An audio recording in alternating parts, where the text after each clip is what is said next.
Oi, boa tarde, tudo bem? Oi, Dili, oi, Alex, Olá, certo? Olá. Bom, aqui estamos nós para mais uma conversa, uma discussão do NESP, né, esse núcleo de estudos sobre o pensamento italiano, ah, que é basicamente um núcleo para pensar as relações é, entre o contexto, a produção intelectual brasileira e latino-americana, no contexto mais amplo, e a italiana, né? Pensando aí tanto os aspectos de mútua influência histórica quanto as potencialidades, né, dessa, dessa relação. Bom, hoje a gente tem um imenso prazer de receber a Diliola Mendes, que é uma doutoranda do nosso programa de pós-graduação aqui do Departamento de Filosofia, da UNB, e ela é professora, né, da Secretaria de Educação do GDF e faz uma pesquisa extremamente interessante sobre o feminismo italiano. Então, né, sem mais delongas, eu passo a palavra para você, Dili, e aí a ideia é que você apresente um pouco, né, sua pesquisa, suas inquietações, digamos assim, e depois a gente tem a oportunidade de discutir. ok. Então, primeiro eu quero agradecer o convite. Fico muito feliz de ter a oportunidade de dividir um pouco, né, dessa solidão da pesquisa com dois professores que eu admiro tanto e também com quem vai nos assistir, né, e trocar aí pelo YouTube.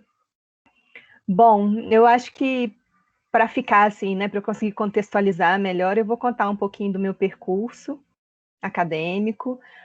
E o que me levou, né, a pesquisar o feminismo italiano, que na verdade eu utilizo sempre no singular, né, feminismo italiano, mas assim como em todos os outros contextos, né, geopolíticos, o feminismo, mesmo no singular, ele tem muitas facetas, né, são muitos grupos e muitas organizações políticas por trás, muitas visões de mundo, muitas maneiras de conceber as lutas e as questões ligadas às mulheres e aos grupos dissidentes, né? Então, assim, eu primeiro sou de Uberlândia, então a minha formação, né, graduação e mestrado não foi feita em Brasília, foi feita na Universidade Federal de Uberlândia, sob a orientação de uma professora que se chama Ana Maria Said, e que é uma gramsciana, assim, muito fervorosa e convicta, e ela meio que me introduziu, assim, nessa paixão pelo pensamento italiano, pelo pensamento político italiano, né, pela filosofia italiana. E, na verdade, antes disso, eu pesquisava filosofia antiga, em especial a função da dança, né, no contexto político, assim, para o Platão e para Aristóteles, porque eu também tenho essa outra formação, né, talvez a coisa que eu mais saiba fazer na vida seja dançar, mais do que qualquer outra coisa que eu estudo, tal, dançar eu acho que é a única coisa que realmente eu posso dizer que eu tenho a habilidade. Então, na verdade, eu retomo essa questão, né, desde lá os meus estudos na dança, na filosofia clássica grega, porque eu já me interessava pela questão mais política e ética e a parte da formação, né, do cidadão, isso sempre me mobilizou. E eu confesso que no final da minha graduação, eu comecei a me angustiar um pouco, assim, de não conseguir, principalmente nos estágios da licenciatura, não conseguir ver muita ressonância entre aquilo que eu estudava e o ser professora, né, principalmente ser professora na periferia, no Brasil, em Uberlândia, né, que é uma cidade do interior, embora seja uma cidade aí que tenha uma pungência econômica, tal, mas é uma cidade do interior do Brasil, enfim, que tem toda uma história por trás. E aí foi aí que Gramsci entra, né, nesse meu percurso, para me responder várias questões ligadas mesmo a como que eu poderia utilizar a filosofia para pensar a realidade em que eu gostaria de me inserir naquele momento, porque eu confesso que fiz a graduação em filosofia e escolhi a licenciatura muito querendo ser professora. Isso parece ser estranho, principalmente nos dias de hoje, né? Alguém que escolhe ser professora, principalmente se dedicar à educação básica, mas esse era meu objetivo. Então, né, me envolvi na pesquisa de Antônio Gramsci e me interessei muito, principalmente pela parte ligada à educação, né? Essa educação mais integral, a questão da reforma intelectual e moral, a importância da cultura. Só que eu confesso que quando eu entrei no mestrado, é como se eu já tivesse despertado para o fato de eu ser uma mulher, né, atuando no mercado de trabalho como professora de escola pública, mas observando já esse meu papel, que talvez fosse diferenciado como mulher, como professora, os vários silenciamentos que aconteciam, né? E principalmente a falta de espelhamento na filosofia que eu estudava, não só a filosofia de Gramsci, mas em toda a filosofia que fez parte da minha formação, né? Porque a nossa academia ainda é muito pautada por um currículo ligado à filosofia ocidental, né? São poucas as universidades, ainda hoje, apesar dos debates avançados em relação ao feminismo, né? Ainda são poucos os currículos que trazem mulheres, mulheres filósofas, mulheres pensadoras num âmbito um pouco mais geral. Então, isso começou a me incomodar, assim, profundamente. E aí, assim que eu fui admitida, né, no mestrado lá na Universidade de Uberlândia, com a professora Ana Maria Said, essa questão se tornou tão forte mesmo, né, tão dominante, assim, em tudo que eu pensava, nas questões que me mobilizavam, que eu resolvi, não era mais possível mudar o autor, né, até porque também eu acho que eu nem queria muito sair ainda dos estudos de Gramsci, porque Gramsci, né, e toda a reflexão que ele faz, principalmente sobre a diferença na Itália entre sul e norte, né, essa questão da cultura, a questão do intelectual orgânico, a perspectiva do senso comum, tudo isso me mobiliza muito, inclusive como professora. Eu acho que eu acredito muito, né, na potência que a filosofia gramsciana tem para a gente poder atuar mesmo. Então, de certa forma, eu não queria abandonar Gramsci, mas eu queria entender se tudo que ele trazia como reflexão, né, poderia realmente ser útil, ser potente para pensar a questão das mulheres.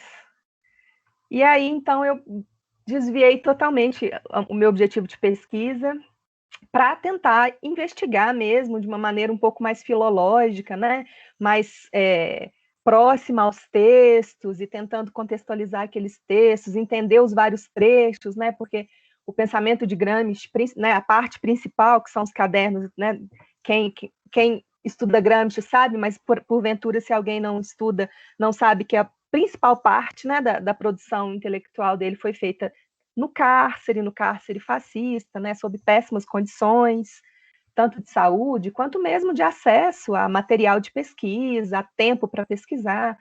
Então, é um pensamento muito... o pensamento dele não é fragmentado, mas a maneira como foi construída, né, pelas condições, é muito fragmentado. Então, ele utilizava cadernos, né, para escrever tal, e ia mudando à medida que os temas surgiam, iam mudando aqueles cadernos mesmo materialmente, né, ele tinha os caderninhos ali. Então, eu fui tentando traçar isso, né, nessa filosofia que se construiu de uma maneira fragmentada pelas condições, eu fui tentando entender quais eram as contribuições que o Gramsci poderia ter para pensar mesmo a condição das mulheres. E aí me deparei com uma potência grande, né, porque Gramsci traz ele aponta algumas questões que são extremamente contemporâneas e importantes para a luta das mulheres, inclusive hoje, mas ao mesmo tempo haviam limites, né? Limites por ele ser um homem do tempo dele, porque ele era ligado a partido e o partido tinha, principalmente naquela época, né, um espaço ainda muito limitado para a participação das mulheres, para pensar as mulheres, enfim.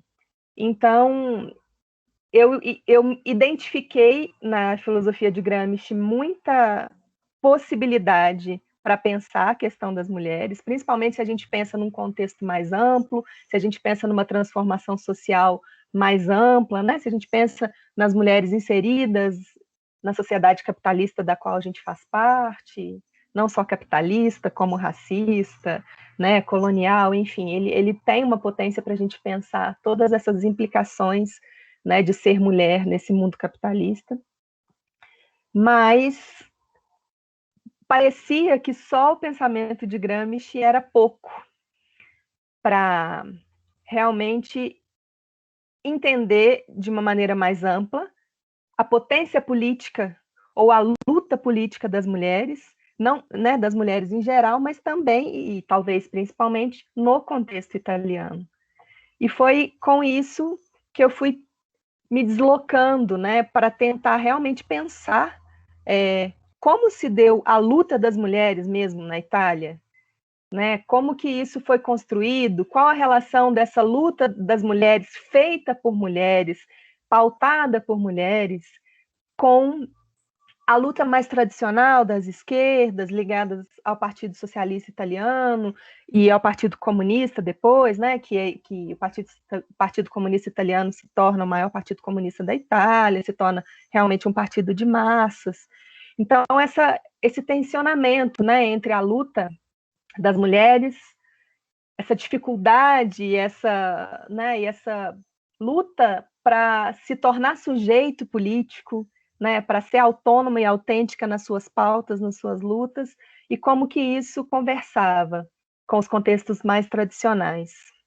Principalmente no período, né, em que os partidos, principalmente o Partido Comunista, era muito ligado, né, à rigidez do que era pautado pelo Partido Comunista Russo, principalmente no período do Stalin, enfim.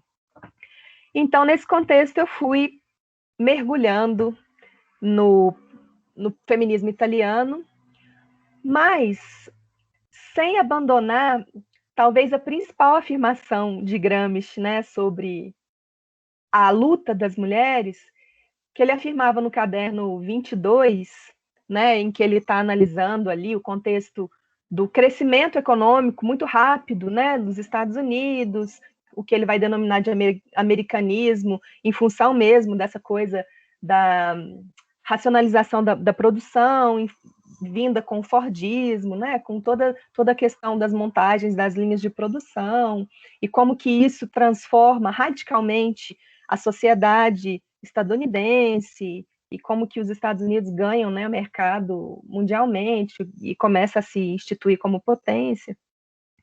E naquele contexto ali, quando Gramsci, pensando essa realidade estadunidense, mas trazendo, né, o que a potência dessa transformação tão rápida que os Estados Unidos faz pode contribuir para pensar a revolução e a transformação social mais profunda, né, e comunista na Itália, na Europa, também muito reverberando, né, já a Revolução de Outubro, né, a Revolução de 1917, que se instaura na Rússia e depois se amplia ali nos territórios próximos da Rússia, e muda muito, principalmente, a situação das mulheres.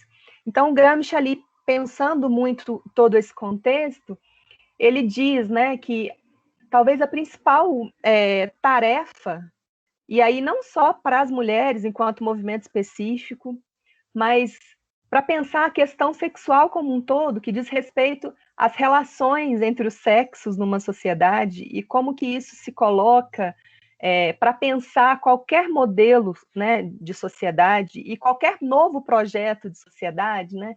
E isso é muito interessante a gente pensar, porque ele coloca, né, como que nas utopias, né, e aí a gente pensa nas utopias, né, como gênero, e tanto literário quanto filosófico, a partir de Thomas More, né, o Thomas Morus, com o seu livro Utopia, né, como que ele fala, né, o Gramsci, como que esses projetistas, né, esses que vão pensar as utopias, então o Morus, ele cita também o Campanella, né, e mesmo os socialistas utópicos né, do tipo Fourier, né, já no século XIX, ele mostra como que esses pensadores colocam sempre a questão sexual, né, a relação entre homens e mulheres, e também tem a ver com a reprodução, né, a reprodução tanto da vida quanto a reprodução de filhos, a relação entre as gerações,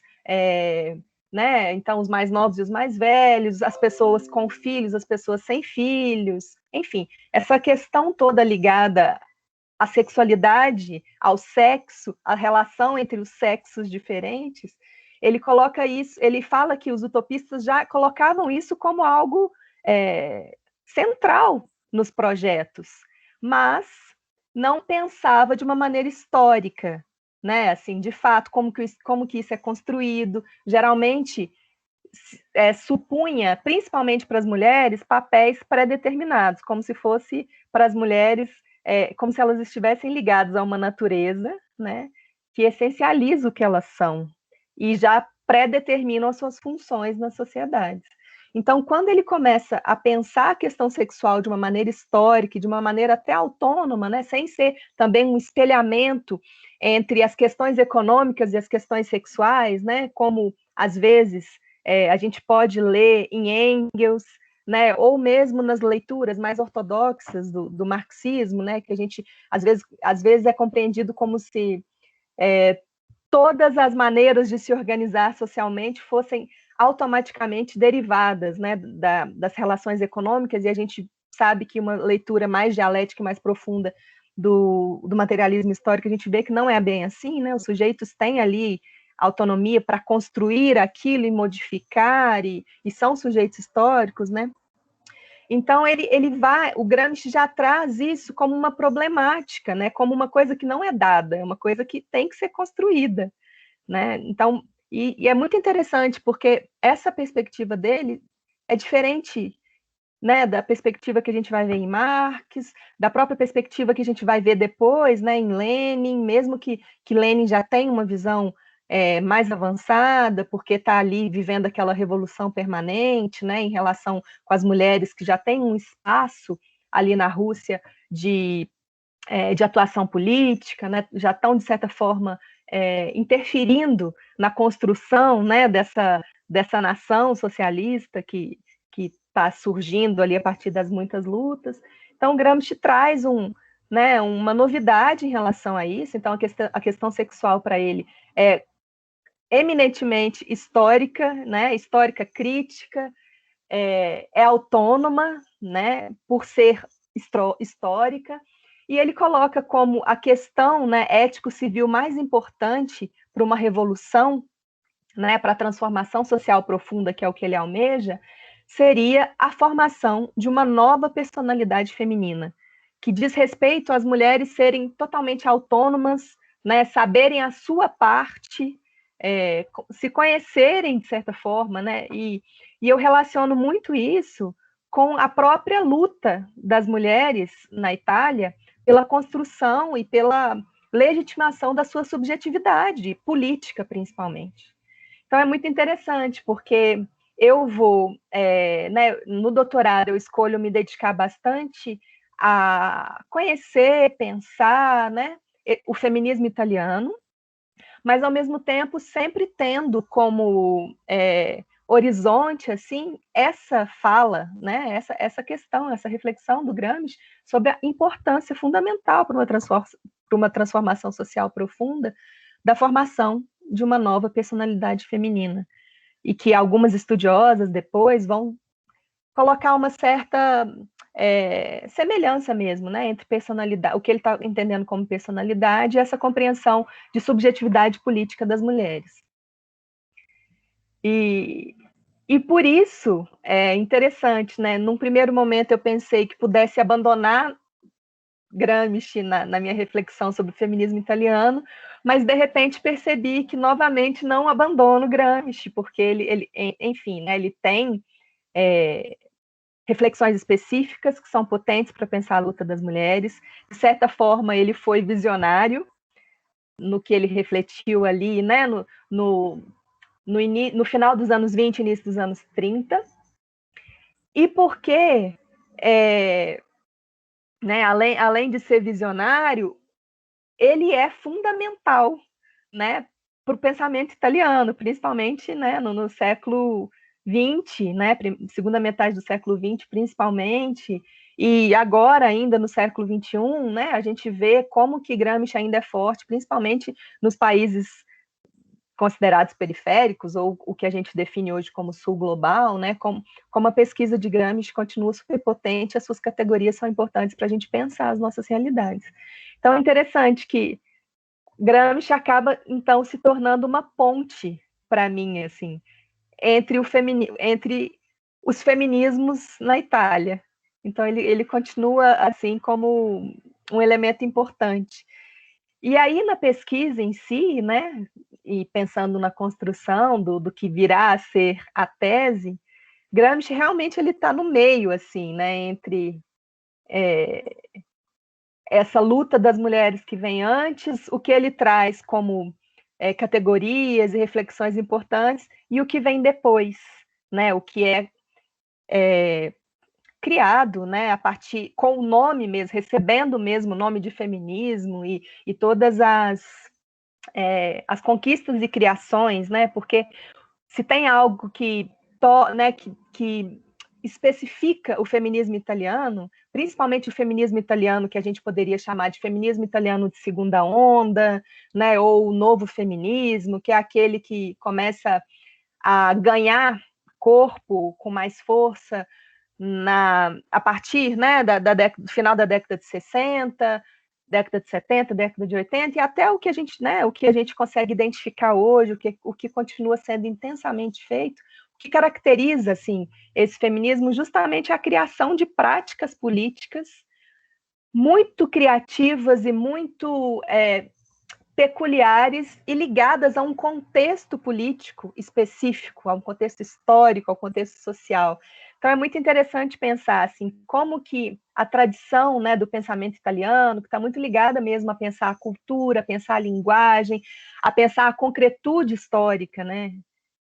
Como que isso reverbera no feminismo, e o feminismo italiano, principalmente o que a gente chama de feminismo italiano da diferença, que aí eu vou daqui a pouco falar um pouquinho sobre isso, também vai estar inserido nessa tradição do pensamento italiano e vai se caracterizar por ser mesmo, além de ser uma teoria, né, se dá na praxis, mas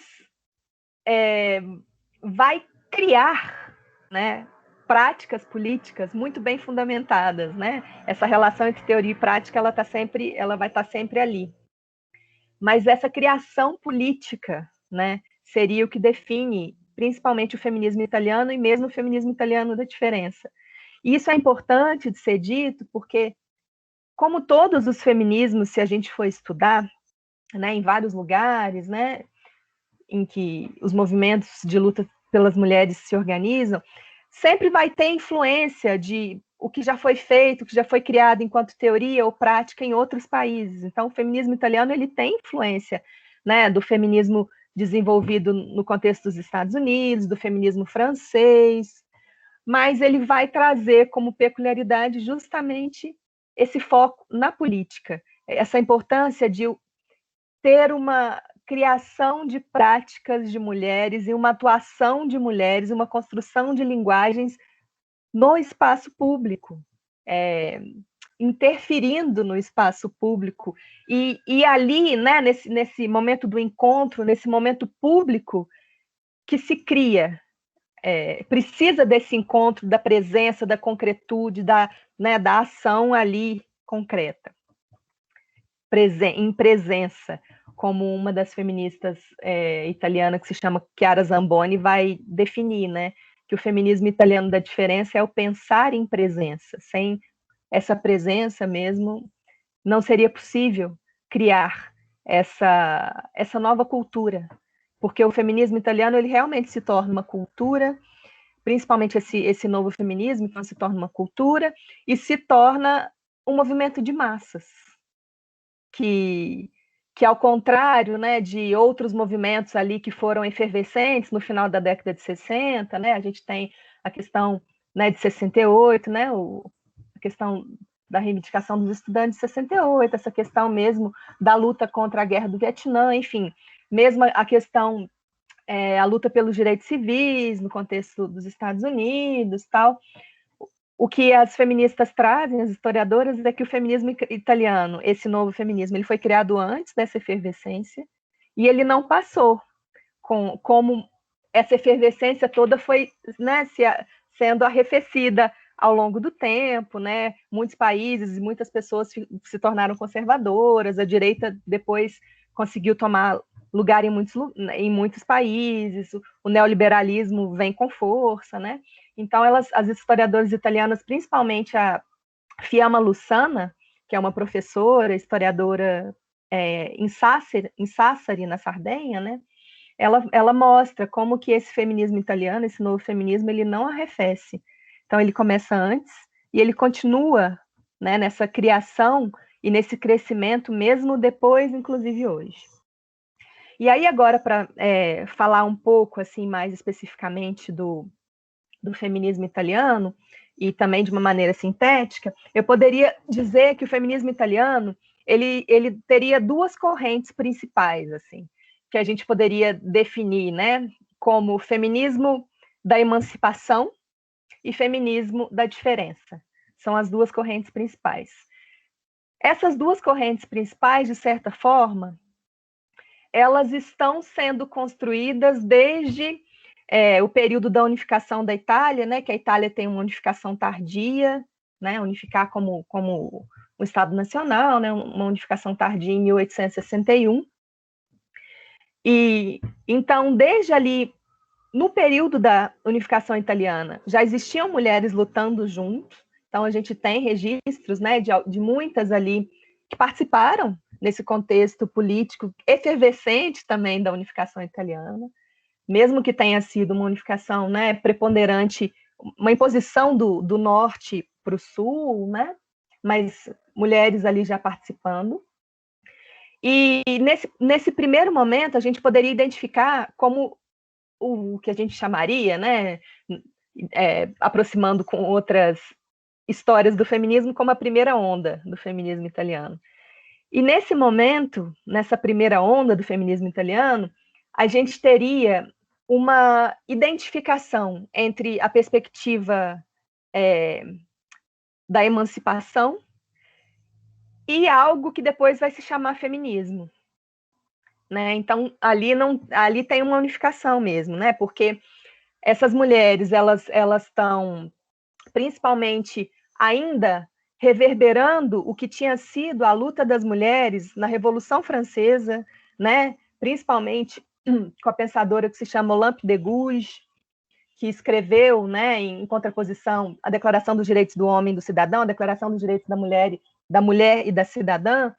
Enfim, elas estão ali desde aquele período lutando pelos direitos das mulheres, principalmente, né, direitos políticos, a questão do sufrágio, né, para ter direito no casamento, para ter direito à propriedade, para ter direito, enfim, direitos múltiplos. Então, esse primeiro feminismo italiano ele vai estar muito ligado a esse movimento.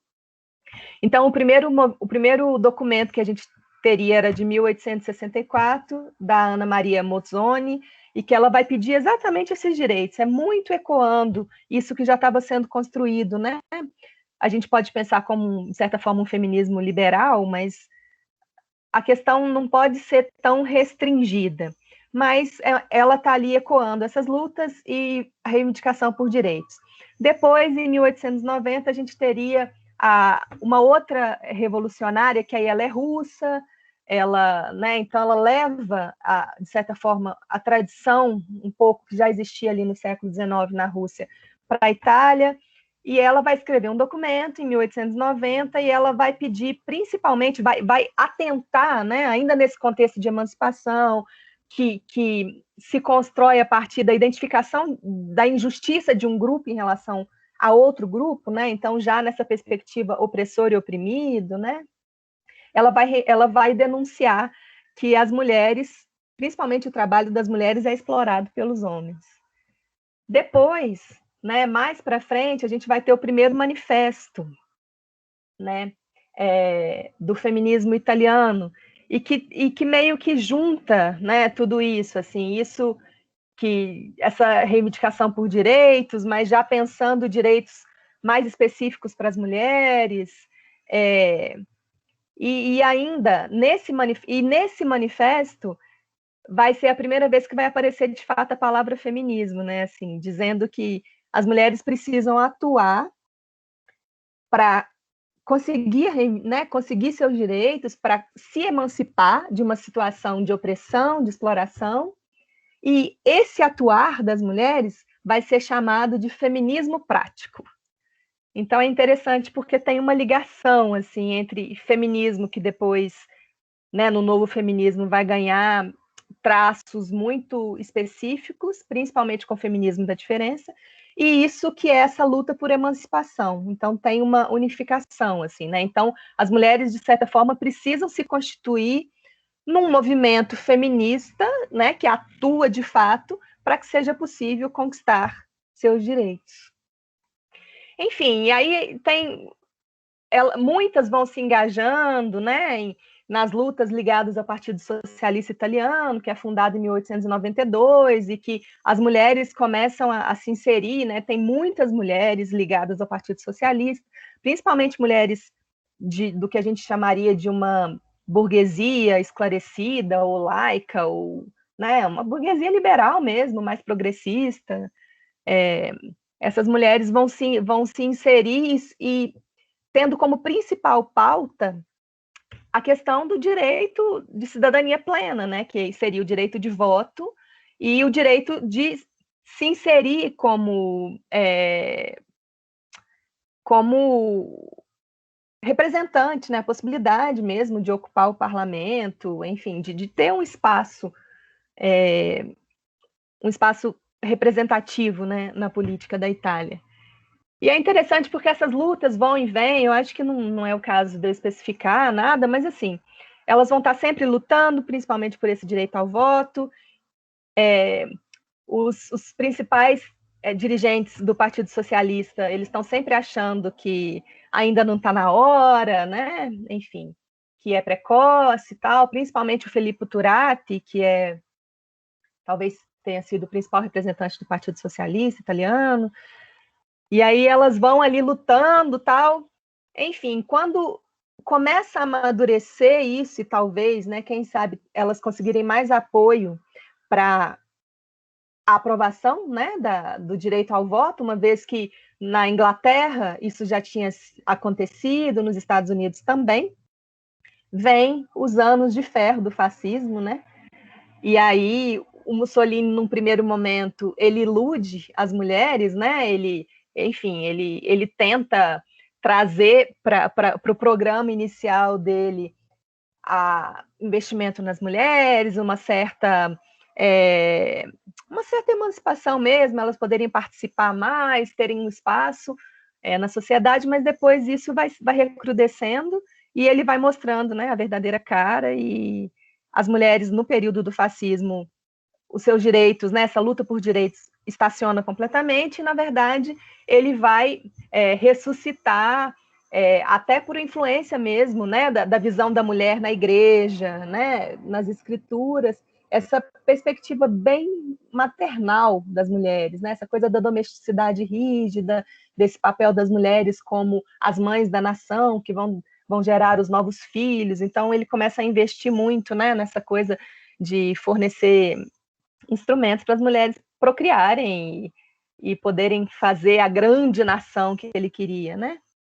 Então esse período para a luta das mulheres oficial é muito ruim, mas na clandestinidade elas atuam e vão tendo cada vez mais espaço, porque muitos dos dirigentes homens vão sendo presos, alguns assassinados, exilados, e muitas delas permanecem na Itália e ocupam esse espaço ativo na luta política.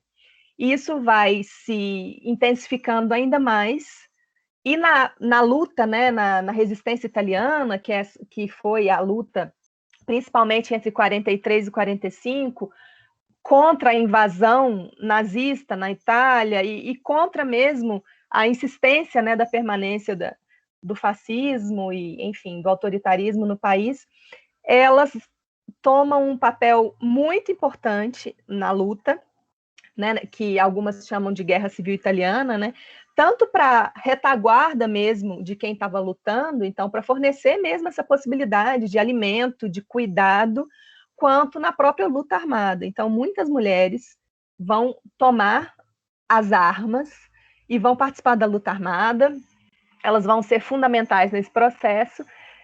E aí é muito interessante, porque uma coisa que Gramsci dizia, né, assim, que é importante, não basta ter direitos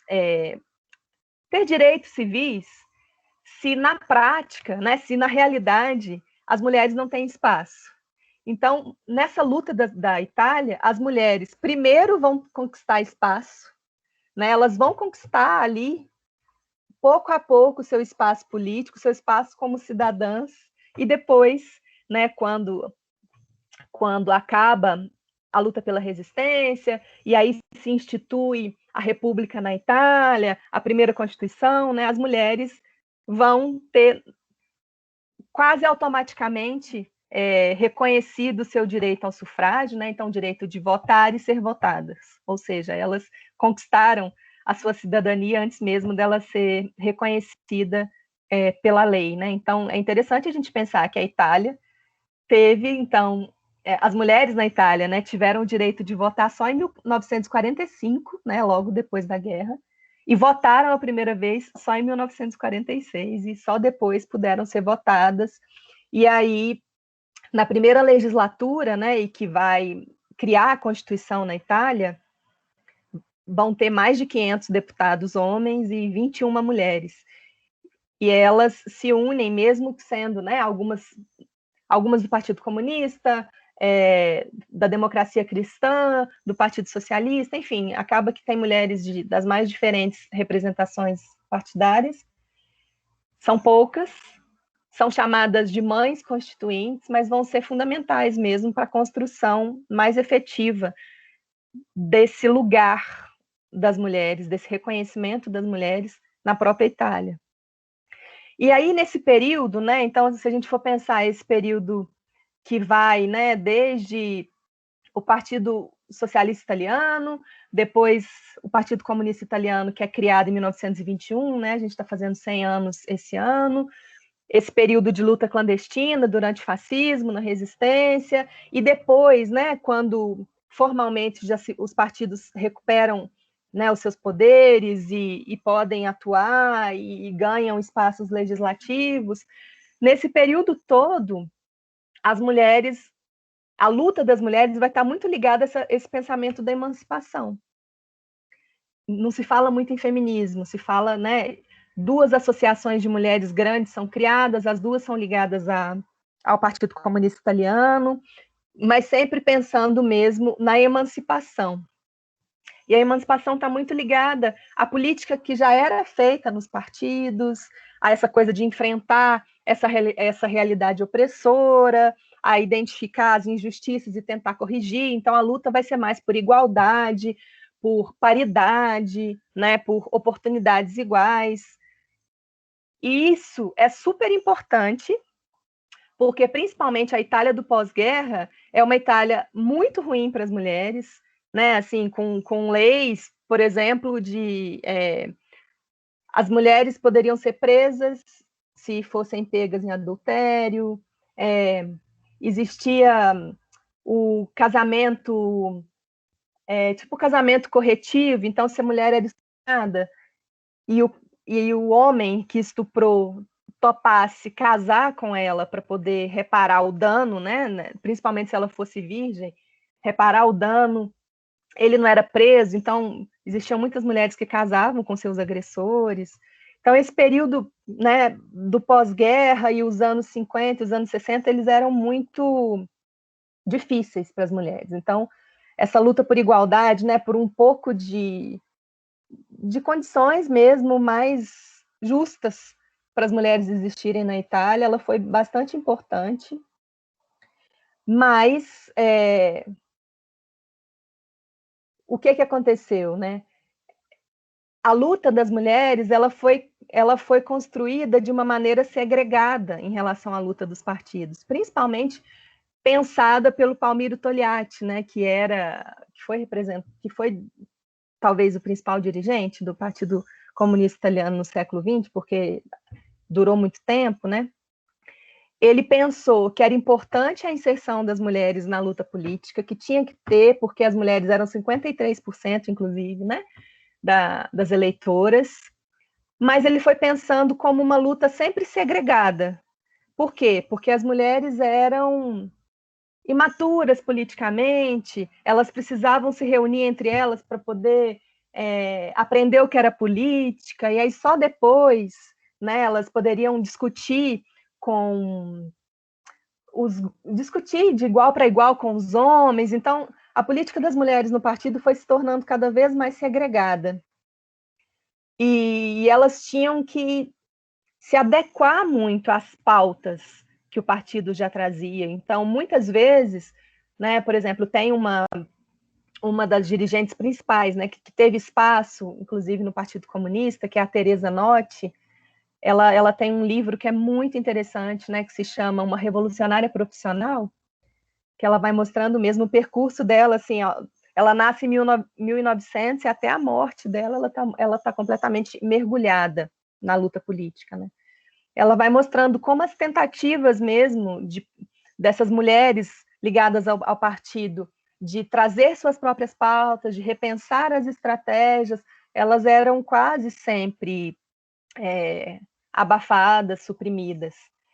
Então, isso vai fazendo com que as mulheres percebam mesmo que naquela estrutura de luta mais tradicional, elas não teriam espaço.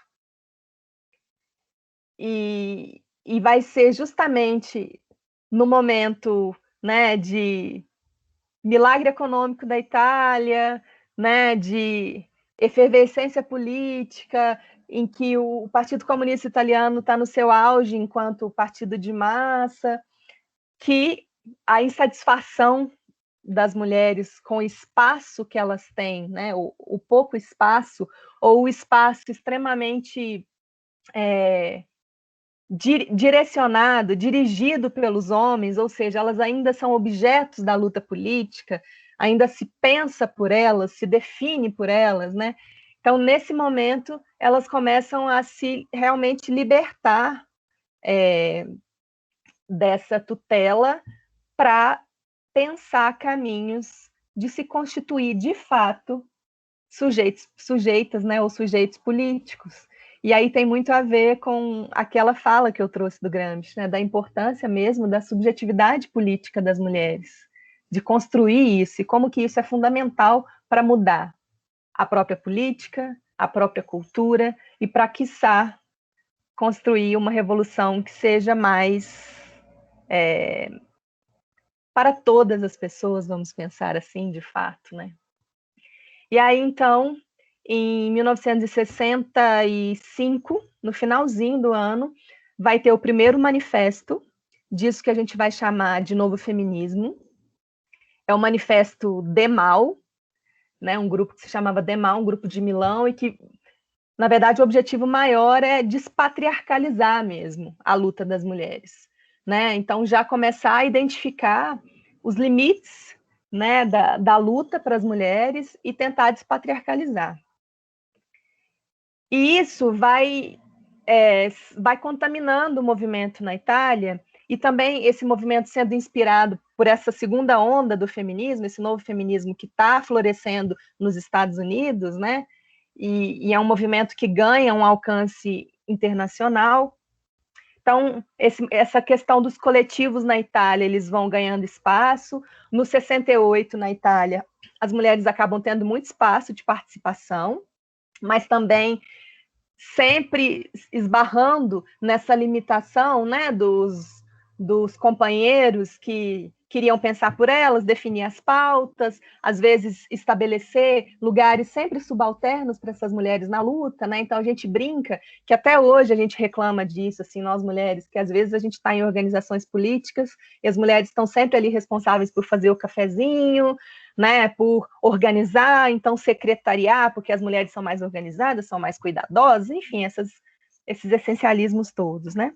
Então, ali no 68, elas também reclamam disso, e aí o momento de ruptura, e que seria esse nascimento mesmo, né, desse novo feminismo e das pautas e categorias, né, e fundamentações que esse novo feminismo vai ter, vai ficar bem marcado em 1970 por outro manifesto que se chama Manifesto de Revolta Feminina, que foi organizado principalmente por três militantes, ativistas, né? Carla Lonzi, Elvira Benotti e Carla Cardi. Elas eram mais ligadas ao campo das artes, né? Carla Lonzi era crítica de arte e as outras duas eram artistas. E elas vão, então, formar esse coletivo. E aí, não apenas, né, formar o coletivo para se reunir, para fazer os grupos de autoconsciência, mas elas decidem também tornar público as suas pautas e começar a produzir documentos, né, que seria, na verdade, a produção de teoria, né, a sistematização das práticas. Então, elas publicam esse manifesto da revolta feminina, por uma editora que elas também criam, que se chamava Escritos de Revolta Feminina, e ali elas colocam de uma maneira radical, né? Não é à toa que se chama revolta, e realmente a revolta nesse momento vai se tornar um conceito ou um elemento político fundamental para esse novo feminismo. Então, assim, é preciso se revoltar.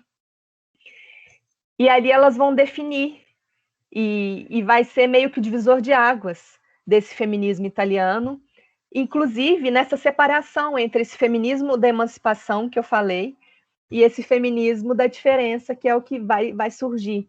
E por que isso, né? Porque o feminismo da emancipação, que veio sendo construído, ele se prova pouco eficaz realmente para mudar a realidade das mulheres, para mudar a vida de fato, para eliminar as violências, né? Para eliminar o peso da opressão sexista que dominava a Itália. E então era necessário uma postura mais radical, uma mudança de alguma maneira, para que esse feminismo que estava pouco, né, que gerava poucos frutos mesmo, enquanto mudança de vida, para que ele pudesse ser mais eficiente e para que, de fato, finalmente, quem sabe, as mulheres pudessem se constituir, né, como sujeitos políticos autônomos, autênticas, né, protagonistas da sua própria luta. Então, é interessante porque esse manifesto da revolta feminina, ele é, então, esse divisor de águas. E é um divisor de águas, mas, ao mesmo tempo, é bacana porque ele traz em si a referência do que já tinha sido produzido em termos de pensar sobre a condição das mulheres, ou seja, ele é muito influenciado pelo Segundo Sexo, da Simone de Beauvoir, né, que tinha sido, assim, talvez, é um livro marcante, porque é a primeira vez que se pensa sistematicamente, né, a mulher como sujeito histórico, em situação, né, se pensa existencialmente, então, pensando existencialmente, pensa que existe a possibilidade desse sujeito que não é, né, que foi invisível, que foi silenciado, que foi secundarizado ao longo da história, se tornar, né, algo, se constituir como algo e mudar a sua própria história, né? Então, a revolta feminile, né, o Manifesto de Revolta Feminina, vai se inspirar na Simone de Beauvoir, mas elas vão pensar de uma maneira ainda mais radical, porque a Simone de Beauvoir ainda está muito ligada à tradição filosófica, né? Ela questiona a psicanálise, a biologia, a filosofia, mas ainda mantém, né, se mantém nessa tradição. Principalmente a solução que ela vê para a mulher se tornar mulher, né, que é a célebre frase da obra da Simone de Beauvoir, né, a mulher se torna. A gente não nasce mulher, a gente se torna. Então, a solução que a Simone de Beauvoir traz ainda é muito inserida na perspectiva hegeliana, né, na ética, muito ligada ainda à questão do eu e do outro, mas esse outro ligado à possibilidade de transcendência, muito ligada mesmo a essa tradição que a gente vai ter ali, né, do Hegel, do Heidegger e do próprio existencialismo. E as feministas do Manifesto de Revolta Feminina, elas, na verdade, vão rechaçar isso, e a obra principal, escrita pela Carla Lonzi, né, em que ela cunha isso como muito forte, depois do manifesto, é o Sputiamo su Hegel, que é cuspamos em Hegel. Então, assim, isso eu acho que é muito importante a gente pensar isso, o poder disso, assim, o poder performático, inclusive, né, de você cuspir num pensador tão fundamental para a tradição, né, do pensamento crítico e mesmo para a tradição marxista forte da Itália e das lutas como são feitas na Itália. E o cuspir em Hegel para ela representa justamente dizer que toda aquela tradição do pensamento político não é suficiente para pensar as mulheres, porque as mulheres não devem ser pensadas em relação aos homens, elas não devem ser secundarizadas, e elas têm que ter o direito de se construir existencialmente. Então, é como se existencialmente as mulheres ainda não existissem. O que existia era anos e anos de invisibilidade das mulheres na história, na cultura, enfim, em todos os âmbitos. Então, elas recusam essa tradição para poder abrir espaço para uma construção das mulheres pelas mulheres que ainda não tinha sido realizada. E com isso elas vão afirmar, né, o coletivo Revolta Feminina e depois a Carla Lonzi, que está ligada a eles, começam a afirmar a importância da diferença. E não mais a luta pela igualdade, né, pela paridade, mas a luta mesmo pelo direito à diferença. E a diferença, para ela, é definida como diferença existencial mesmo, a possibilidade de existencialmente existir como diferente, ou a possibilidade desse diferente existir, se construir, e não ter que ser assimilado ou ser compreendido a partir do que o outro já criou, a partir do que a cultura patriarcal já criou. Então, é um movimento, de certa forma, antissistêmico, né? De certa forma, anárquico, a gente pode pensar, né? Até anti-histórico, entre aspas, porque pensa numa ruptura com isso que as mulheres vieram construindo ao longo da história. E, enfim, é bem fundamental, né, essa coragem que elas tiveram de romper, porque uma das grandes questões das mulheres ligadas, né, ao Partido Comunista ou aos movimentos de esquerda mais tradicionais era que elas tinham muita cautela, né, elas não podiam questionar muito as bases, né, as regras, as pautas. Então, esse movimento vem para esse novo movimento, essa ruptura, né, para realmente dar coragem para essas mulheres se construírem como sujeito político. Então, elas inspiradas pela Beauvoir, depois a ruptura com a Carla Lonzi, e aí esse novo feminismo vai ser constituído como feminismo da diferença italiano. E esse nome, né, o feminismo da diferença, que tem como principal fundamento teórico o pensamento da diferença sexual, ele vai ser influenciado, ou vai ser possível sistematizar isso, inclusive filosoficamente, a partir da influência de uma outra pensadora, agora, né, francófona também, né, uma belga, mas que constrói o seu pensamento, né, a sua carreira toda na França, que se chama Lucy Irigaray, e que é meio que ela vai justamente aquilo que a Carla Lonzi e as demais cunham como diferença existencial, a Lucy Irigaray vai mostrar mesmo como que isso se deu, né?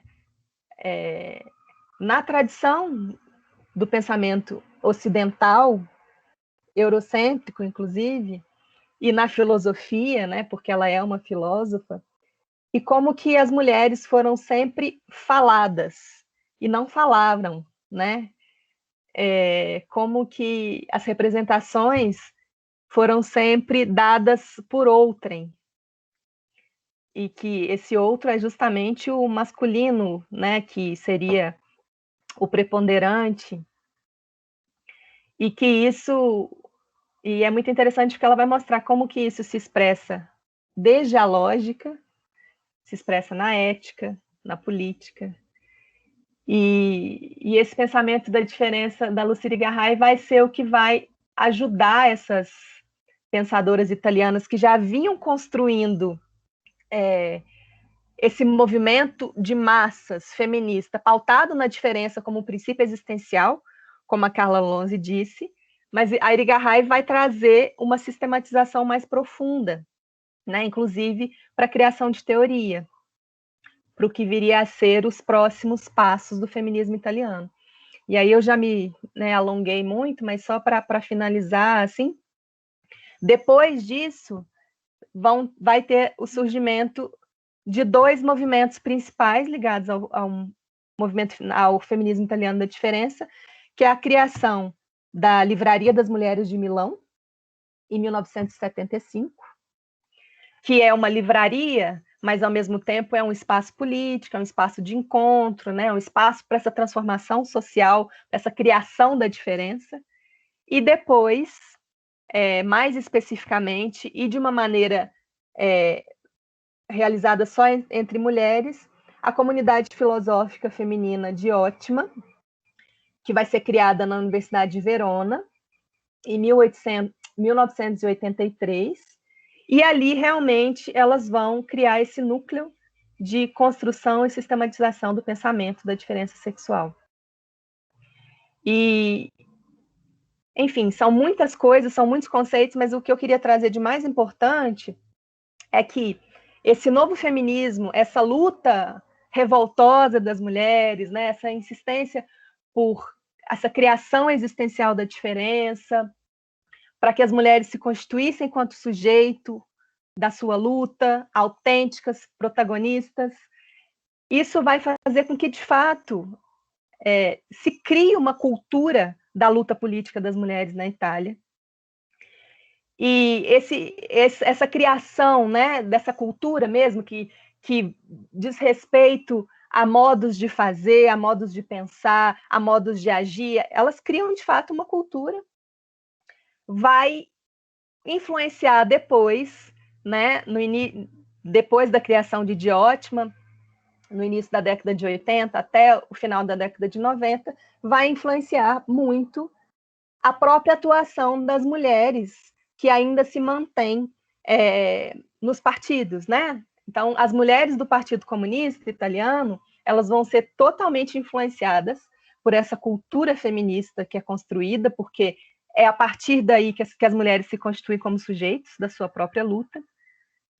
E esse feminismo da diferença italiano, essas novas práticas, elas vão entrar dentro do partido, com as próprias mulheres do partido, e elas vão criar uma política das mulheres dentro do partido, e que vai ser importante por conta da capilaridade que o Partido Comunista Italiano ainda tinha, embora, né, a década de 80 seja um momento de decadência, né, para o Partido Comunista, mas tinha uma grande capilaridade, e elas vão construir, junto com as italianas ligadas mais a esse feminismo da diferença, uma carta coletiva dessas mulheres, dizendo a importância de se construir uma luta nacional das mulheres, mas uma luta não mais pautada por outras pessoas, uma luta não mais com as formas políticas e os conceitos da política tradicional e da política realizada por homens, mas uma luta a partir da política das mulheres, feita por mulheres e a partir das criações que esse novo feminismo trouxe. E essa carta, ela vai ser escrita em 1986, e é como se ocorresse, então, uma luta, uma tentativa de construção de uma hegemonia mesmo dessas mulheres, a partir dessa carta, que vai ser uma carta itinerante, e essas mulheres vão para todas as cidadezinhas da Itália para poder debater entre mulheres e construir política com as mulheres a partir desse princípio mesmo da diferença, né, principalmente do sentido livre da diferença, que é a gente criar diferença a partir do encontro entre mulheres, da relação e da prática política que se dá a partir de si, né, validando cada uma como sujeito da sua própria luta. Então, é mais ou menos isso, assim. E aí é como se juntasse, né, de certa forma, o Gramsci, ele determinou que isso seria fundamental para uma transformação realmente, né, da cultura política do país, e isso acontece tardiamente, mas transforma a forma de lutar, a forma de fazer política. E as mulheres de hoje, mesmo as que não são ligadas ao pensamento feminista italiano, fazem política de uma maneira muito específica, assim, muito específica não, muito peculiar. É isso, falei muito.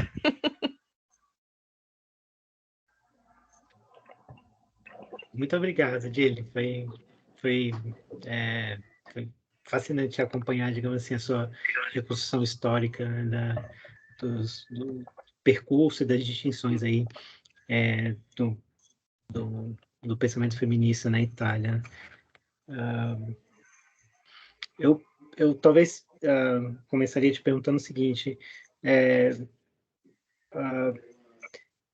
a gente te ouvindo assim, me veio continuamente, né, a memória, a importância, né, que autores como Garim, por exemplo, dão essa concepção de um empenho civil, né, da filosofia, né, e isso me parece um dos elementos, né, que são talvez típicos da reflexão filosófica italiana. O Exposto também vai um pouco nessa direção, né, de mostrar que ela está continuamente voltada para situações muito concretas, de situações político-sociais muito concretas. E aí é interessante porque, num certo sentido, assumir o ônus de pensar, né, a noção mesmo de diferença, né, envolve esse confronto, né, com a história da filosofia e mobiliza, digamos assim, essa tentativa de diagnóstico de como as mulheres foram silenciadas né, ao longo da história. Me chama a atenção, né, assim, esse gesto performático, né, de convocar, digamos assim, o Cuspamos em Hegel, né, porque me parece que tem uma leitura do Hegel aí muito específica, que é essa de que a dialética do senhor e do escravo, né, que é central para a concepção de consciência de si, ela é uma espécie de dialética que ocorre dentro do âmbito masculino, tá? Então, nesse sentido, é como se de antemão as mulheres estivessem excluídas dessa própria luta, né? É interessante porque, sei lá, lembra em alguns aspectos a exclusão, por exemplo, que a exclusão que o Foucault diagnosticava, né, lá no Descartes, a exclusão da loucura no percurso do Costa, como se houvesse uma espécie de acesso impedido ao próprio caminho que leva, né, digamos assim, a ocupação de um lugar cultural determinado, né, a entrada num certo discurso. Mas eu fiquei pensando, bom, você ressaltou muito, né, a importância dessa criação de uma cultura de luta política, né? E se a gente pensar, né, por exemplo, em como o Hegel é lido hoje, né, sei lá, a partir do Honneth, né, que pensa, bom, no certo sentido, essa dialética é uma dialética que é uma luta por reconhecimento, né, uma luta, digamos assim, por encontrar justamente uma espécie de mediação institucional que permita a autorrealização. Se a gente for nessa direção, né, não parece que essa noção de luta por reconhecimento consegue expressar digamos assim, os esforços, né, que esse engajamento do feminismo da diferença quer conquistar, digamos assim? Não seria uma forma de dizer, bom, no certo sentido, a luta por reconhecimento é exatamente essa luta que está sendo travada? É muito interessante, ainda bem que você trouxe isso, porque, enfim, com o tempo, né, a gente vai falando e tanta coisa que fica de fora.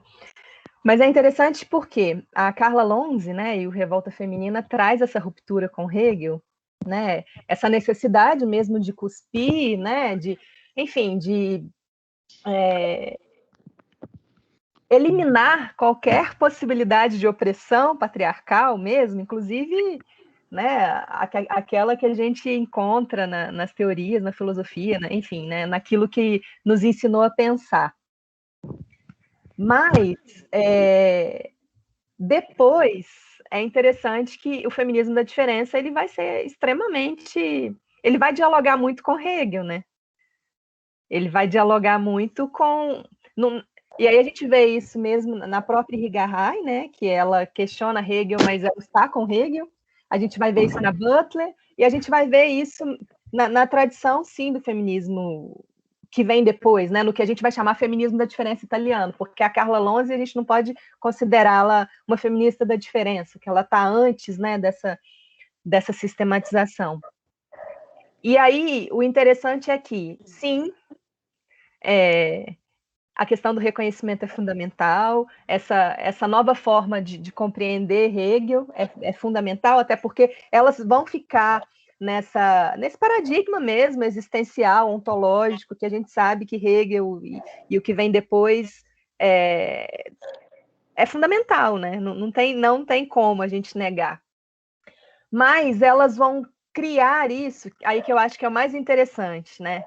Elas vão criar isso a partir da construção de toda uma nova tradição feminina, né? E aí é como se essa ruptura representasse o grito por um novo, então elas vão fazer de fato uma tábula rasa e vão reconstruir isso, tendo sim o reconhecimento como algo fundamental, elas vão reconstruir uma genealogia de mulheres. Então, uma das questões principais do método do feminismo da diferença é essa genealogia de mulheres, que né? O que é eu encontrar mulheres, não só mulheres na história, né? E aí na história eu penso mesmo no âmbito da cultura, teoria, literatura, enfim. Então, rastros, o que a Luísa Muraro fala, né? Que são rastros de liberdade de outras mulheres que vêm se construindo autonomamente ao longo da história. Então, tanto essas mulheres quanto mulheres próximas, mulheres que te estimulam a ser quem você é, ou na luta, ou mesmo na família. Então, elas vão tentar fundamentar o seu pensamento e a sua prática em outras mulheres. Então, isso seria praticamente a construção desse dual, né, desse outro que não é secundarizado, mas que é um outro inteiro, que aponta para o futuro, né, que está sempre em construção, todo referenciado por mulheres. E aí, esse mecanismo do reconhecimento como sendo fundamental, porque a genealogia é justamente eu encontrar e reconhecer essas outras mulheres e entender como que elas influenciam o que eu sou, o que eu penso, o meu lugar no mundo, o papel que eu quero, que eu vou construir. Então, eu acho que foi bem importante você trazer, porque isso é fundamental. Talvez seja uma das questões mais importantes do método que elas criam e da prática política que elas efetuam, né, empreendem. Gilles, não sei se... posso perguntar, Erivelto? Tem mais alguma coisa? Fiquei pensando aqui, não vou entrar nas questões propriamente do Gramsci, né? Você fez uma bela exposição aí, como bem disse o Erivelto, uma história do feminismo na Itália, assim, felizmente, né? E você é uma das pessoas importantes nisso. Está se debatendo muito sobre feminismo no Brasil, sobre várias matrizes, né? Vários teóricos, e o feminismo italiano ainda é muito desconhecido, até do próprio debate entre as feministas ou daquelas pessoas que se dedicam, né? Então, em primeiro lugar, eu já acho assim a tua contribuição, se fosse só por isso já seria fantástico, mas além de ser isso, é feito de modo muito competente. Você sabe que eu considero isso. Então, eu vou te fazer uma pergunta, né, ou seja, fora do âmbito da pesquisa e, portanto, a partir da tua... e não tanto conceitual, né, digamos assim, porque eu acho que o feminismo tem, como bem ensinava o Gramsci, né, a gente falava ontem de filologia vivente, né, não só uma dimensão abstrata do pensamento, mas, sobretudo, a dimensão prática. Então, pensar o feminismo é pensar ele conceitualmente, mas também pensar a sua inserção, a sua história, né, ou seja, a sua dimensão material, né, histórica, né, o feminismo italiano. E o Pasolini, a gente teve uma live ontem aqui com a Betânia e com o Roberto Vecchi, né, sobre o Pasolini, e eu recordei agora de uma entrevista que o Pasolini dá, e a gente sabe que o Pasolini é muito crítico ao 68, ao pós-68, né? Então, inclusive crítico digamos assim, a ilusão que os intelectuais e a grande mídia tinha em torno, digamos assim, do potencial disruptivo de 68, né? Do potencial revolucionário. E ele, né? Então, é bastante crítico. Ele diz: a única coisa que eu vejo que é de fato uma novidade, né, e de fato importante está acontecendo é o feminismo, né? Assim, são portadoras de uma novidade, É claro que para o Pasolini, os estudantes são burgueses, filhos de burgueses, etc. Então, por isso, embora o tema, né, ou as reivindicações poderiam até dizer ser justa, né, mas esses sujeitos que reivindicavam, né, não mereciam aquilo que pediam, né, enquanto que as mulheres, né, então, portanto, além, né, de estarem do lado certo da história, né, tem no seu corpo, né, as marcas dessa, né, as marcas daquilo que impossibilitaram a sua emancipação, né? Então, hoje a gente fala tanto em lugar de fala e etc. Não quero entrar nesse papo que é um assunto espinhoso e que eu também sou bastante crítico, né? Algumas posições identitaristas aí, mas enfim. E o Pasolini diz, mas, né, se embora seja potencialmente e merecidamente a única coisa que está acontecendo de interessante hoje na Itália, né, isso vai durar pouco, né? Então ele prevê uma deflação, né, digamos assim, uma despotencialização, né, do caráter revolucionário, né, do feminismo italiano. E de fato a gente viu nos anos seguintes, embora tenha deixado marcas, digamos assim, na emancipação da mulher, né, italiana em relação aos países, etc., né, de fato, assim, esse tema desapareceu um pouco de cena. Agora ele volta, né? Não por uma força exatamente italiana, mas por uma onda muito mais mundial. Eu queria que você falasse um pouco sobre isso.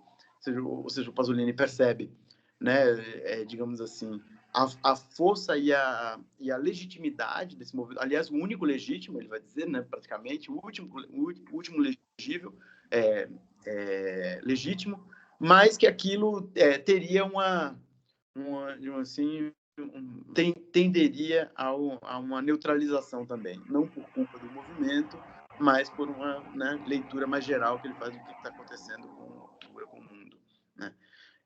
Então, como é que você avalia, digamos assim, do ponto de vista do potencial, ou qual é a coloratura, digamos assim, do feminismo italiano hoje?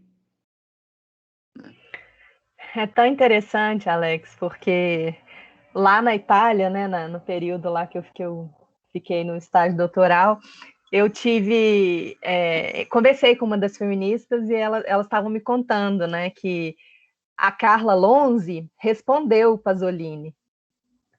Ah, olha, não conheço isso. Ela respondeu Só que elas tinham elas tinham pouca visibilidade ainda, né? Elas ainda conseguiam acessar periódicos que não tinham grande alcance, então ela falou, né, que ela ficou muito indignada, porque ele teve espaço para afirmar, né, para afirmar algo, e isso ficar muito forte, porque ele tinha muita visibilidade, e a resposta dela não teve visibilidade.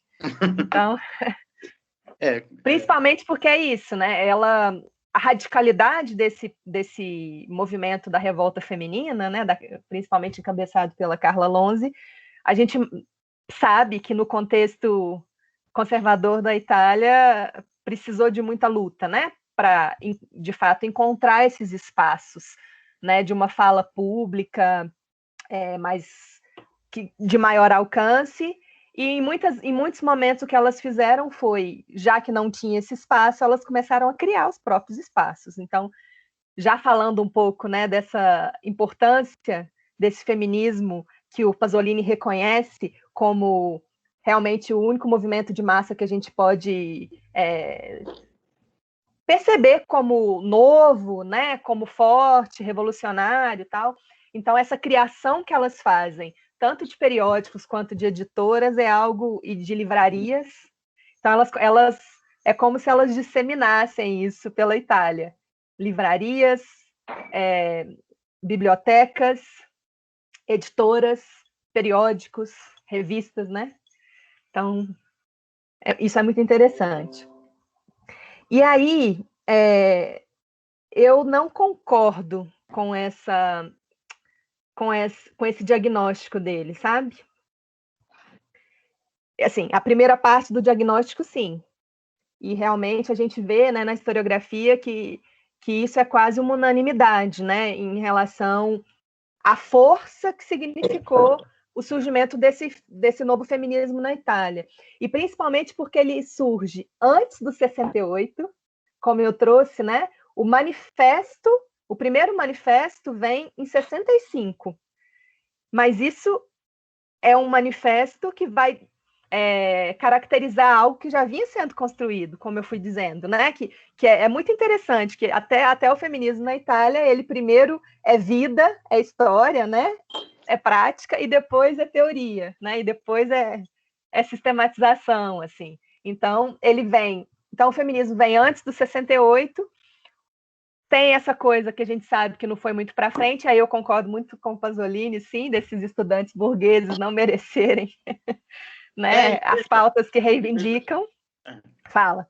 Não, vai lá, porque eu já estou me antecipando, porque ele não está culpando as mulheres, digamos assim, pelo provável enfraquecimento, né, do feminismo. Não, porque o Pasolini está muito influenciado por uma coleção, agora eu esqueci o título, que eu ganhei de uma série de textos que tem vários autores da teoria crítica. Então, é claro que ele está um pouco influenciado, digamos assim, por um certo pessimismo, né, da teoria crítica, de que todos esses movimentos, em algum momento, né, não por culpa deles, né, mas são muito facilmente capturáveis, né, por causa, aí tem todas as críticas que o Pasolini vai fazer, os meios de comunicação, meios de comunicação de massa, televisão, né, e etc, ou o que ele chamou depois de homologação, que é essa planificação cultural. Então, você é engolido, né, por mais força que o movimento tenha, né, digamos assim, ele por forças muito maiores do sistema capitalista, despotencializado. Então, assim, me parece que também, de um certo ponto de vista teórico, ele não está, não sei qual, não conheço o texto da Alonso, não sei se ele está assim, não está acreditando na força ou na perenidade, digamos, do feminismo. Porque senão o contrário disso seria dizer, ainda ficando com o Pasolini, mas discordando nesse ponto, ou seja, que do que ele prevê sobre o feminismo não é necessariamente verdadeiro, que tudo teria de fato falido e apenas o feminismo teria se resguardado, digamos assim, dos ataques, né, ferozes, digamos assim, que vai acontecer na política e na cultura, aí, sobretudo no final dos anos 70, década de 80, que tem assim, é um período regressivo global, né? Então, assim, colocando o feminismo dentro desse quadro muito mais amplo, né? Não é que o feminismo perdeu, é porque todo mundo perdeu. Mas é isso, eu entendi que não é uma acusação, né? Entendi.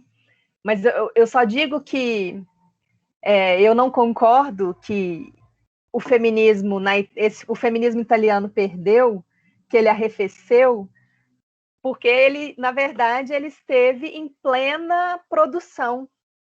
Talvez, pensando nesses dois feminismos que eu trouxe, né, como sendo os principais na Itália, talvez o feminismo da emancipação, mais ligado, né, aos partidos mesmo, ou aos movimentos sociais mais tradicionais, aos sindicatos, tal, esse sim pode ter arrefecido. Sim, sim. Né? Mas o feminismo da diferença, pelo contrário, né? Ele cresceu, porque, assim, se a gente for pensar, a década de 80 é o auge da produção teórico-prática do feminismo da diferença italiano. Por isso que é muito interessante. E um dos elementos fundamentais dessa prática política das mulheres é a criação de documentos. E isso foi fundamental, assim, é incrível, porque elas realizavam as práticas, né? A política delas era feita na presença, na relação, né? Nessa coisa da palavra circulando ali, né? Essa é a coisa mais linda, né? É lindo. E isso, eu arrepiei aqui, porque foi isso que eu vivenciei lá com elas. Né, de arrepiar aquelas mulheres de 80 anos, 85, 90 anos ali, né, com aquela palavra circulando, aquele corpo vivo e criando, né? Era essa a minha pergunta, ou seja, o feminismo hoje na Itália tem uma relação forte com a própria história do pensamento das práticas feministas, né? Ou ela tem uma forte influência de assim, correntes estrangeiras, né, digamos assim. Pois é, não tem, Alex, isso é muito interessante. E aí eu estou dizendo o feminismo da diferença italiano, que acaba que é o pensamento muito característico. Então, assim, se teve algo de diferente, e aí o Antônio Negri fala, né, naquele texto sobre a diferença italiana, que se teve uma coisa mesmo de diferente, de muito peculiar desse pensamento italiano, o feminismo está dentro, né? O feminismo italiano da diferença, ele é muito peculiar. Tipo assim, ele foi desenvolvido ali e ele não é hegemônico. Isso é muito interessante. Então não é ele não foi capturado. Não é um feminismo nem capturado nem digamos assim, pelos liberais, mas não é um feminismo colonizado, porque, por exemplo, não é colonizado. E eu acho que ele não é colonizado justamente porque elas foram produzindo as suas práticas e documentando tudo na forma de livros coletivos e livros individuais, né? Foram fazendo teoria, foram fazendo praxis, e porque elas foram compreendendo e colocando em prática esse método. Então, isso para elas é muito fundamental.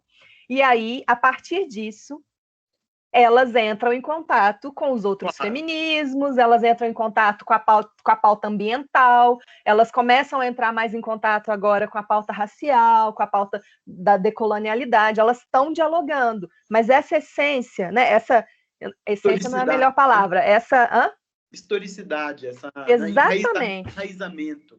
Exatamente. E aí, enraizamento talvez seja a melhor palavra, porque a Simone Weil, né, que escreveu o livro Enraizamento, é uma das principais influenciadoras delas, que é bem isso, é um enraizamento porque é vida, é corpo. Então, isso não se perde, porque isso está ali de memória corporal mesmo, dessa luta delas, né? Elas trazem no corpo a história. Então, elas não são capturadas. Isso é muito interessante. Isso não quer dizer que o feminismo italiano da diferença não tenha problemas, né? Ele tem um escopo eurocêntrico, né? Então, assim, para a gente pensar esses métodos criados, né? Essa historicidade, para a gente aqui tem várias questões, né? Para serem analisadas, tal. Mas eles, enfim, tem um delineado ali que é muito peculiar, ou seja, eu vejo, pensando na Carla Lonzi lá, em 1970. E hoje, eu acho que obteve total sucesso e criaram, de fato, cultura. Criaram uma coisa nova, muito bem instituída e que influencia todo mundo na Itália. Tipo assim, não tem como pensar em feminismo sem passar por essas mulheres. Claro, não, eu diria também que no Brasil também, né? Claro que há uma linha perene, né, digamos assim, das lutas do pensamento, mas a minha pergunta, na verdade, não sei se eu fui, não foquei bem, mas o que eu estava querendo chegar é que eu percebo uma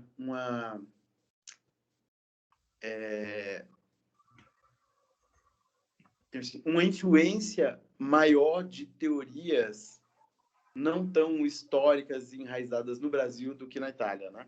Então, eu acho que é óbvio que há, né? Exato, e não, isso é bem correto. Mas eu acho que é hegemônico um tipo de feminismo no Brasil, assim, o majoritário, digamos assim, às vezes tem pouco a ver com as lutas e com a tradição do pensamento feminista brasileiro, né? Assim, isso, o interessante do feminismo italiano que ele bem, enfim, é o que a gente tem repetido aqui no núcleo, né? Assim, uma das coisas, das diferenças italianas é exatamente essa adesão à história, né? A tradição histórica, né? Assim, tem uma história de lutas, etc. Às vezes eu vejo aqui uma influência de modas, né?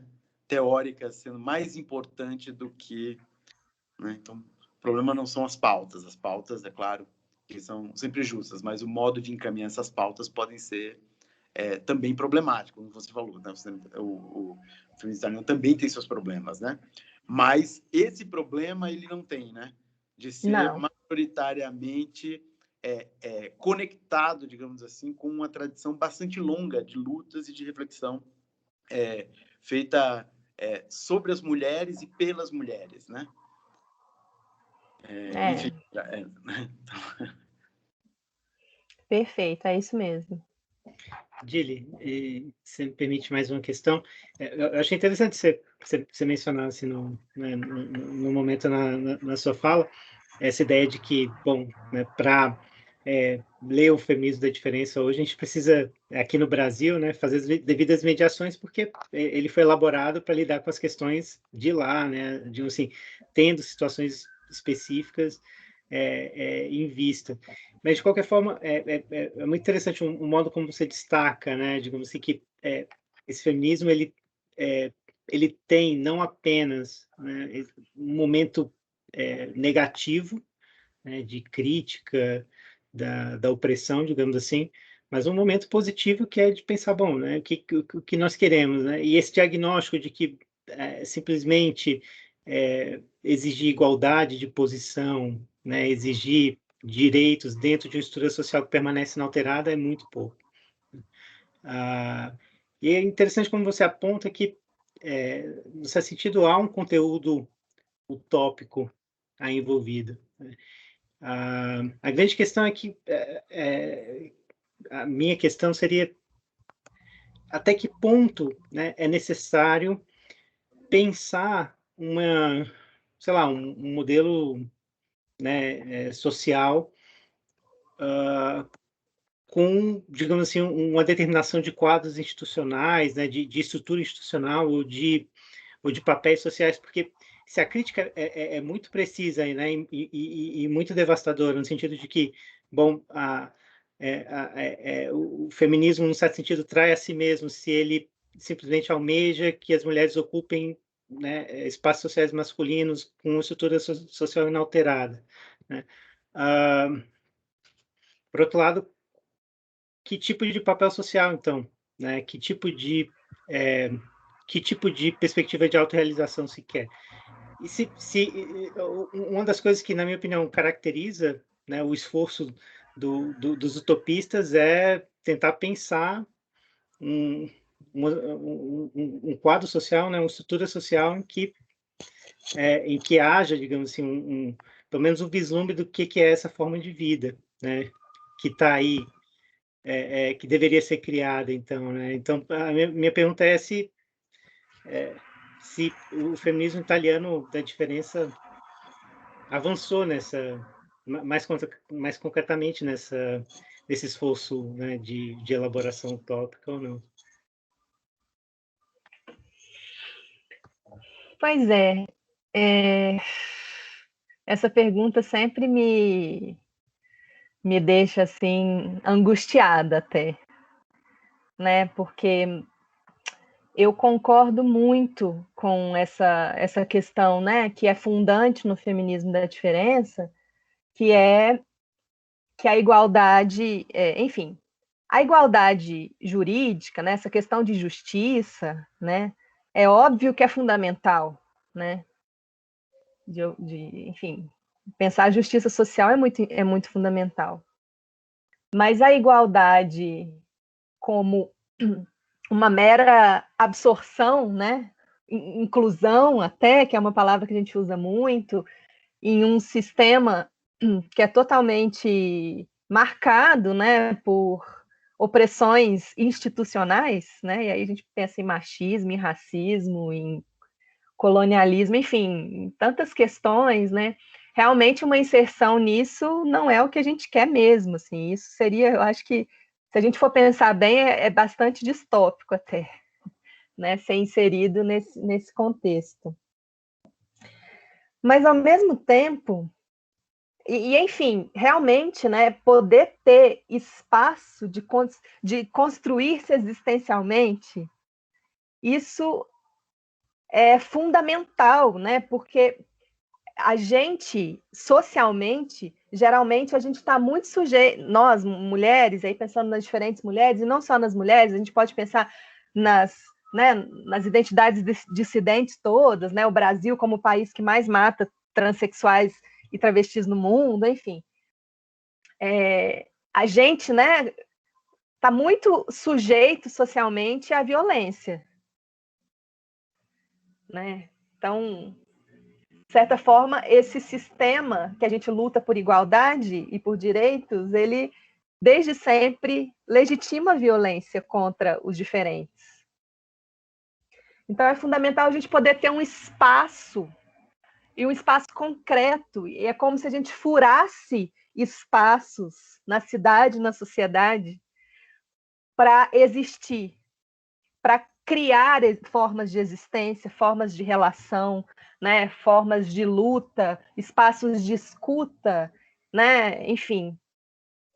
Então, eu acho que pensando nisso, na importância disso, e a gente pensar na importância disso, inclusive hoje, né? Se a gente for pensar que as nossas cidades não são feitas para as mulheres, que as universidades não são feitas para as mulheres, que a gente tem pouco espaço, às vezes, né?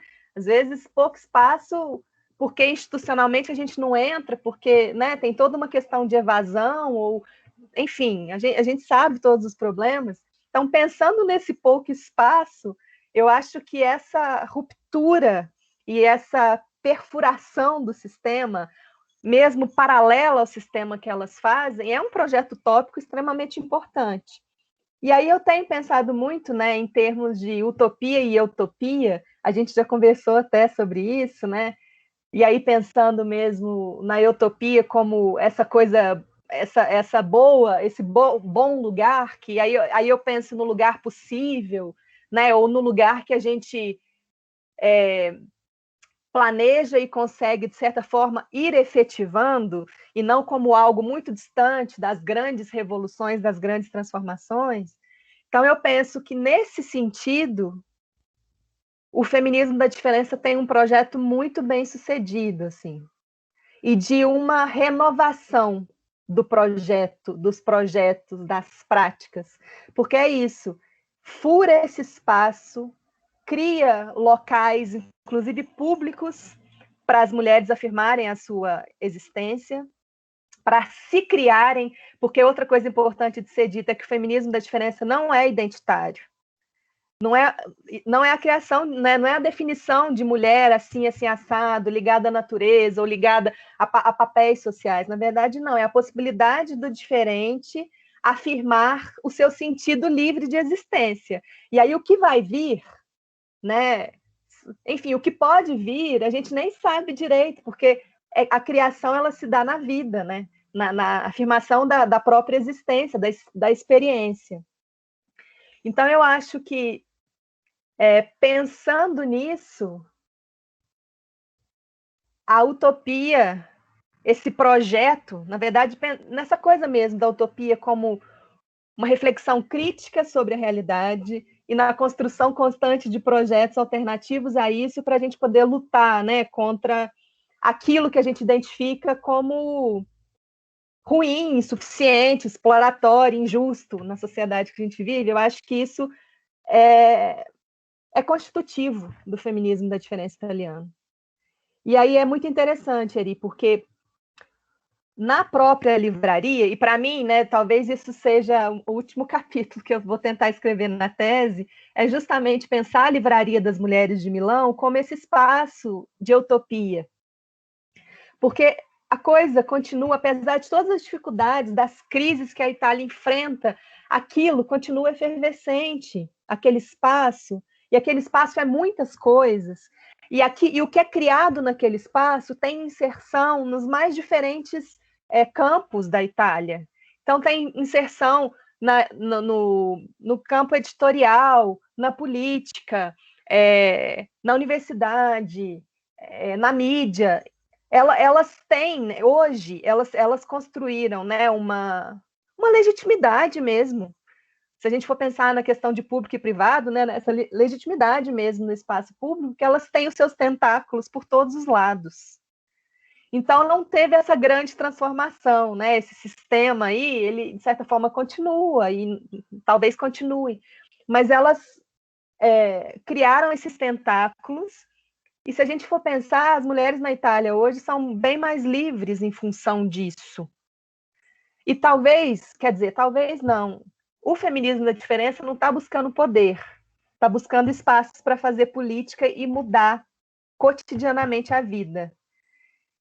Então, talvez elas estejam atingindo o objetivo delas, né? Que é ampliar esse espaço e cada vez mais mulheres conscientes de si e se colocando nas práticas, nas reflexões, né, enfim, nos espaços. Então, por exemplo, tem mulheres ligadas a sindicatos na Itália que frequentam a livraria. E aí a condução delas no sindicato se torna totalmente diferente.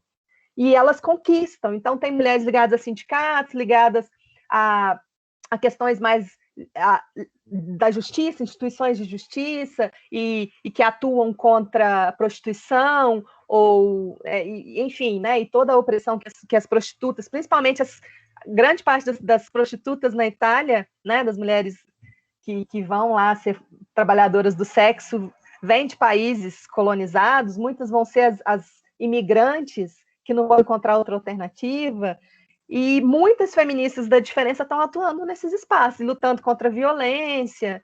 Então, esses tentáculos, eles foram, né, lançados. E eu acho que o mais bonito é isso, assim, e que talvez seja a grande potência da diferença, é essa coisa de ser projeto sempre, né? Eu não paro, não está pronto, está sempre em movimento.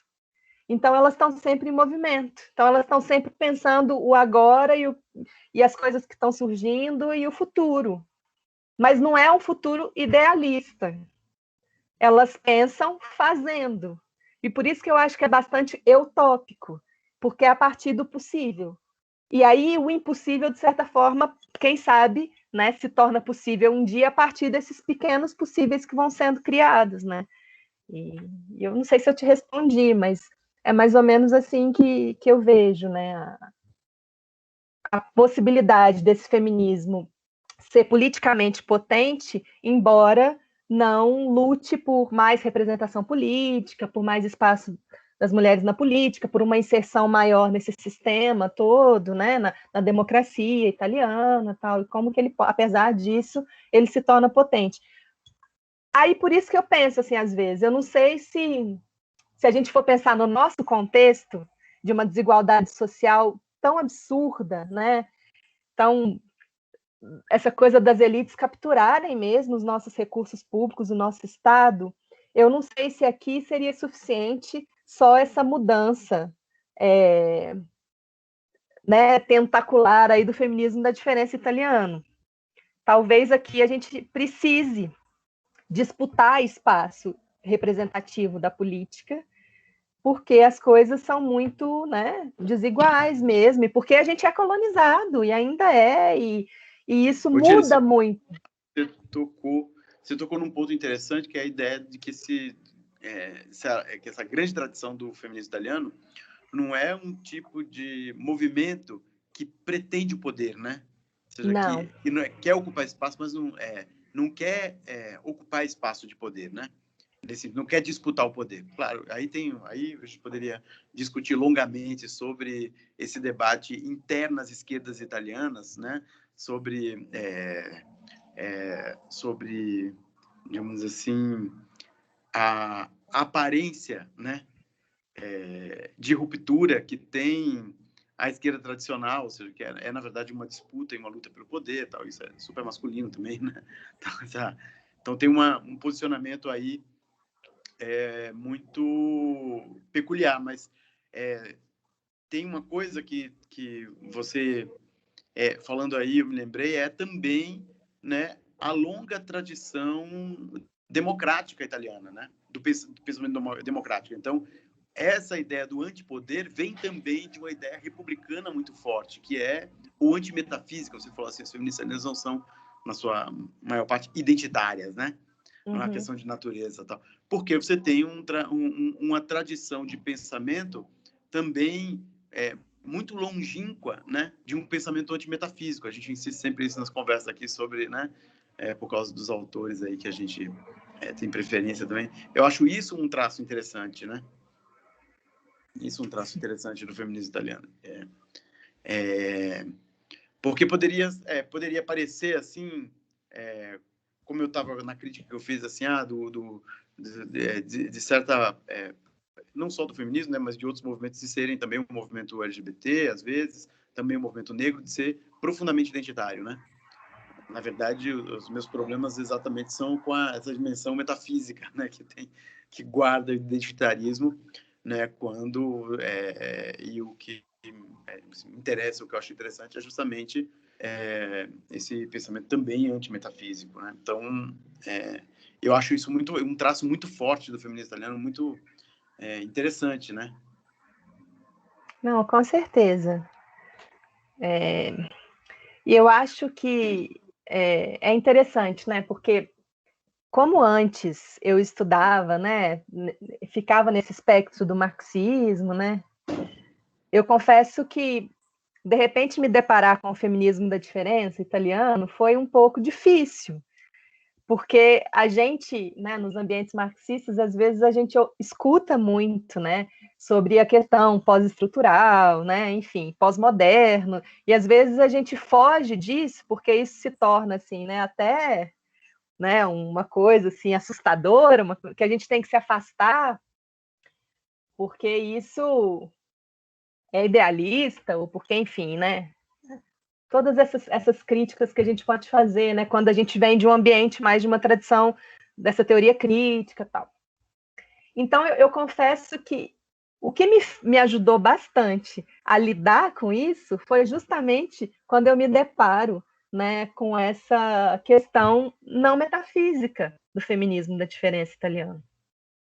Essa questão mesmo de ser uma construção, de ser aberto, e de ser uma construção baseada mesmo na prática do corpo, nas relações, na história, nas questões que foram sendo construídas ao longo do tempo, né? Então, assim, não tem problema eu acionar teóricos que às vezes estão um pouco distantes do espectro que eu estou acostumada, e que eu acredito como, sei lá, método mesmo de vida, né, de pensar a realidade, se tem essa possibilidade de abertura e de construção mesmo a partir da vida.